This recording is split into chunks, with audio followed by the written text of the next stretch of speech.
नमस्कार विद्यार्थी मित्रांनो, मी डॉक्टर सरोज कोकणे फ्रॉम कोल्हापूर। विद्यार्थी मित्रांनो, महाराष्ट्र राज्यातील सर्व विद्यार्थी व पालकांसाठी महत्त्वाची बातमी आहे। तर कोणती आहे तर अगदी तुम्ही स्क्रीनवरती पाहू शकता। ही नोटीस नंबर 5 आलेली आहे। काल संध्याकाळी उशिरा ही नोटीस आलेली आहे। त्या नोटीसमध्ये पूर्णपणे सांगण्यात आलेलं आहे।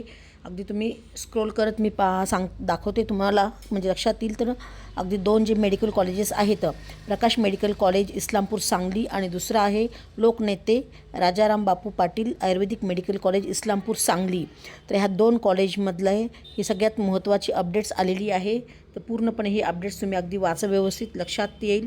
तर ह्या नोटीसमध्ये असं सांगितलेलं आहे की प्रकाश मेडिकल कॉलेज इस्लामपूर सांगली आणि लोकनेते राजाराम बापू पाटील आयुर्वेदिक मेडिकल कॉलेज इस्लामपूर हे दोन्ही कॉलेजेस 2026 पासून प्रायव्हेट लिमिटेड कंपनीमार्फत चालवण्यास मान्यता दिली आहे।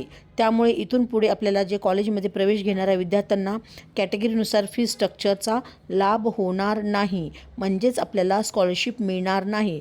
तर ज्यांनाही पूर्ण फी भरावी, त्या ठिकाणी पूर्ण फी भरावी लागणार आहे, अशाच विद्यार्थ्यांनी ह्या कॉलेजची चॉईस फिलिंग करा।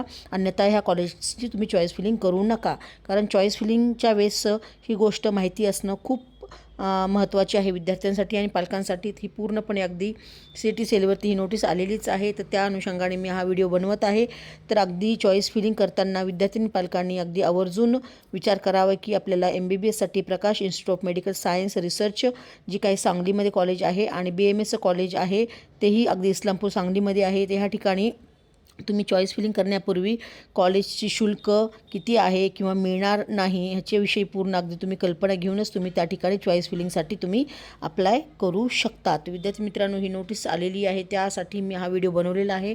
जे विद्यार्थी आपल्याला हा नोटीस पाहत आहेत ते विद्यार्थी इतरांपर्यंत सुद्धा ही न्यूज तुम्ही सेंड करा की जेणेकरून त्याही पालकांना किंवा विद्यार्थ्यांना सुद्धा लक्षात येईल की आपल्याला चॉईस फिलिंग करते वेळेस आपल्याला हे दोन जे कॉलेजेस मी सांगत आहेत ते कॉलेजेस आपल्या चॉईस फिलिंगला टाकायचेत की नाहीत। पण जेव्हा तुम्हाला कॉलेजची हे चॉईस फिलिंग त्यावेळेस हे दोन्ही कॉलेजेस तुम्हाला हाताशी पाहिजे असेल तर त्या ठिकाणी तुम्हाला स्कॉलरशिप मिळणार नाही, म्हणजे आपल्याला हे पूर्णपणे त्या ठिकाणी फी पे करावी लागणार आहे। ही सगळ्यात मोठी गोष्ट आहे। तर CET सेलने ही नोटीस जाहीर केलेलीच आहे काल उशिरा संध्याकाळी 10 वाजता। तर विद्यार्थी मित्रांनो, हे पूर्णपणे मी नोटीस घेऊन येण्याचा प्रयत्न केलेला आहे।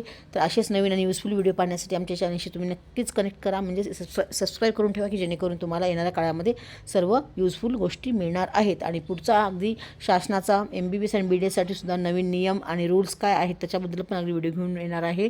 तर नवीन विद्यार्थ्यांना सुद्धा हा व्हिडिओ सेंड करताना ह्याची पूर्णपणे कल्पना येईल। तर ओके फ्युचर डॉक्टर्स, जय हिंद, जय महाराष्ट्र, थँक्यू।